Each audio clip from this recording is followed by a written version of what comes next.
Nakahandang magbigay ng pinansyal na tulong ang Department of Labor and Employment o DOLE sa mga manggagawa sa Mindanao na naapektuhan ng magnitude 7.8 na lindol. Kasama na rin dito ang kani-kanilang mga pamilya.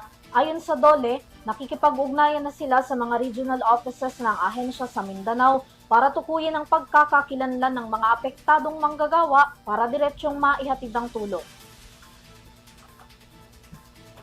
Alinsunod ito sa Employees Compensation Commission o ECC ng DOLE, kung saan 30,000 pesos ang ibinibigay sa pamilya ng nasawing manggagawa dulot ng sakuna, habang 15,000 pesos ang financial assistance naman sa mga naapektuhang empleyado.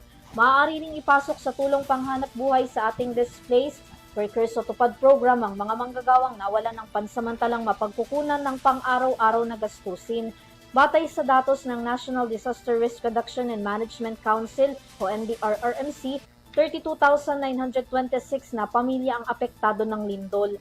Katumbas ito ng 145,693 na individual na mula sa 163 barangay.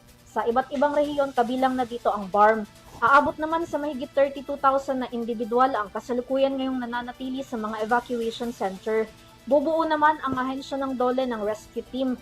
Palalawigin din nila ang Occupational Safety and Health o OSH na magbibigay naman ng mental health assistance para sa mga manggagawang nagkaroon ng trauma.